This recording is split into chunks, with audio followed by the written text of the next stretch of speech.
Nous ne pourrons pas supporter un deuxième pic. CQFD, ce qui fait débat, en mode grand entretien, 25 minutes quotidiennes avec un spécialiste, pour vous aider à mieux comprendre vivre la crise du coronavirus, mais aussi pour vous permettre de poser vos questions, via l'adresse mail cqfdrtbf@rtbf.be. Notre invité, ce mercredi, Arnaud Brunil, infirmier en soins intensifs et président de la CNURSING, représentant les infirmiers francophones de soins intensifs. Nous ne pourrons pas supporter un deuxième pic. Arnaud Brunil accueille favorablement la prolongation du confinement jusqu'au 3 mai. Nos services sont à la limite de la saturation, nous ne pourrons pas supporter un deuxième pic, d'un point de vue physique comme psychologique, explique-t-il. La diminution du nombre d'hospitalisations en soins intensifs n'est pas encore ressentie dans le vécu du personnel infirmier, poursuit l'infirmier en soins intensifs au CHU Tivoli. Les taux d'occupation restent à la limite de la saturation dans les soins intensifs, et même dans d'autres unités. Les infirmiers en soins intensifs subissent une charge de travail excessive. Ce constat a été objectivé dans une étude co-dirigée par Arnaud Brunil l'an dernier, auprès de 16 hôpitaux de la Fédération Wallonie-Bruxelles. Cette charge est 2 fois supérieure à la norme prévue pour le personnel, selon cette étude. En effet, la norme, qui date de 1998, prévoit un infirmier pour 3 patients. Dans les soins intensifs, la charge est telle qu'un infirmier ne sait s'occuper que d'un patient et demi. Cette norme est ancienne, beaucoup de choses ont changé depuis 1998, commente le président de la CNURSING, ça devrait être le double. Le KCE a d'ailleurs confirmé nos conclusions dans une étude publiée en début de cette année. Ces résultats scientifiques ne sont pas neufs, poursuit l'infirmier, cela fait des années qu'on essaie de le dire à nos politiciens, nous n'avons jamais été entendus. Pour la ministre de la Santé, ce n'est pas un problème de nombre d'infirmiers mais d'organisation. Il va falloir rattraper tout le retard opératoire. Arnaud Brunil l'affirme, les conséquences du manque chronique de personnel en soins intensifs sont plus lourdes encore dans le contexte actuel. Outre une surcharge de travail, qui impacte directement la qualité des soins et la sécurité des patients, il y a des heures prestées, qui ne seront probablement jamais récupérées, beaucoup d'inquiétudes concernant la possibilité de prendre ces congés légaux, ou d'être remplacé avec le personnel adéquat. Quand la crise sera finie, on va devoir rattraper tout le programme opératoire, qui a pris du retard. Pour l'année 2020, on va être à flux tendu tout le temps, il faut engager du personnel, mais aussi revoir la loi, la norme qui légifère le nombre d'infirmiers au chevet du malade, soutient le président de la CNURSING. Le monde manque de 6 millions de professionnels infirmiers, selon un récent rapport de l'Organisation mondiale de la santé. Les manques les plus criants se trouvent dans les pays les plus pauvres, sur le continent africain notamment. L'OMS s'inquiète aussi de voir les pays les plus riches ne pas former assez d'infirmiers. Conséquence, ils dépendent de l'immigration et aggravent les pénuries dans les pays de départ. Aujourd'hui, l'OMS appelle les États à réinvestir dans la formation, l'emploi et l'encadrement, en priorité. L'investissement dans cette profession représente un bénéfice pour la société, et non un coût, dit le rapport dans lequel l'OMS formule une série de recommandations. Parmi celles-ci, l'amélioration des conditions de travail, en assurant des effectifs de personnel suffisants, une rémunération juste, et en respectant le droit à la santé et à la sécurité au travail. Un grand défi pour cette année qui fête le 200e anniversaire de la naissance de Florence Nightingale, pionnière des soins infirmiers modernes. L'OMS avait justement proclamé l'année 2020 année des infirmiers. Les infirmiers sont la colonne vertébrale des soins de santé, l'OMS le reconnaît. C'est un métier qui n'est pas suffisamment valorisé.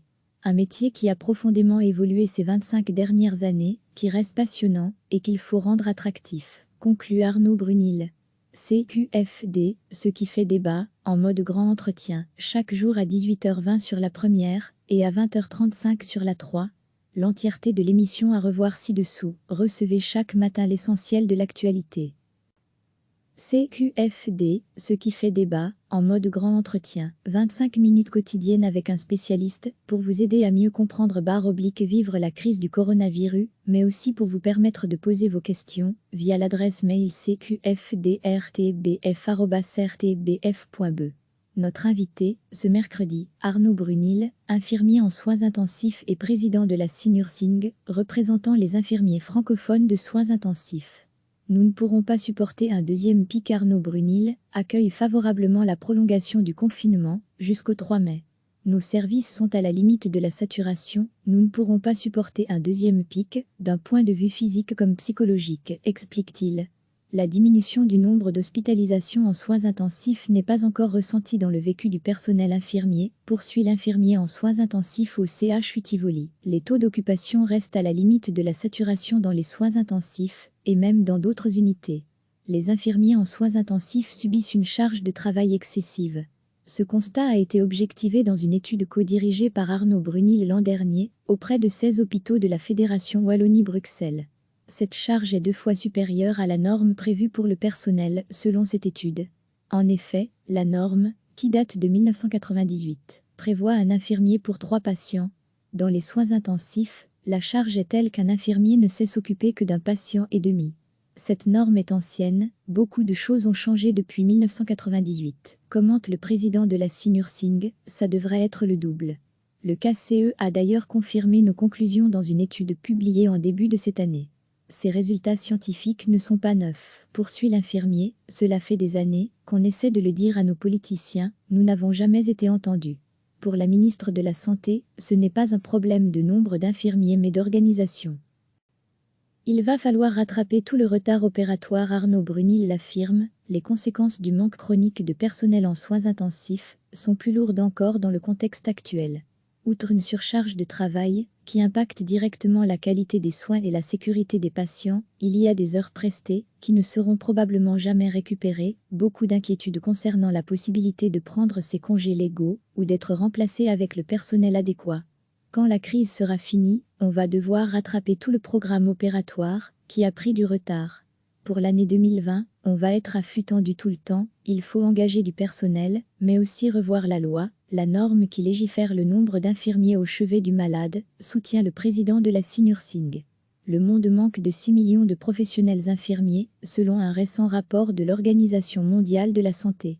Les manques les plus criants se trouvent dans les pays les plus pauvres, sur le continent africain notamment. L'OMS s'inquiète aussi de voir les pays les plus riches ne pas former assez d'infirmiers. Conséquence, ils dépendent de l'immigration et aggravent les pénuries dans les pays de départ. Aujourd'hui, l'OMS appelle les États à réinvestir dans la formation, l'emploi et l'encadrement, en priorité. L'investissement dans cette profession représente un bénéfice pour la société et non un coût, dit le rapport dans lequel l'OMS formule une série de recommandations. Parmi celles-ci, l'amélioration des conditions de travail, en assurant des effectifs de personnel suffisants, une rémunération juste, et en respectant le droit à la santé et à la sécurité au travail. Un grand défi pour cette année qui fête le 200e anniversaire de la naissance de Florence Nightingale, pionnière des soins infirmiers modernes. L'OMS avait justement proclamé l'année 2020 année des infirmiers. Les infirmiers sont la colonne vertébrale des soins de santé, l'OMS le reconnaît. C'est un métier qui n'est pas suffisamment valorisé. Un métier qui a profondément évolué ces 25 dernières années, qui reste passionnant et qu'il faut rendre attractif, conclut Arnaud Brunil. CQFD, ce qui fait débat, en mode grand entretien, chaque jour à 18h20 sur la première et à 20h35 sur la 3. L'entièreté de l'émission à revoir ci-dessous. Cliquez sur s'abonner pour recevoir les dernières nouvelles.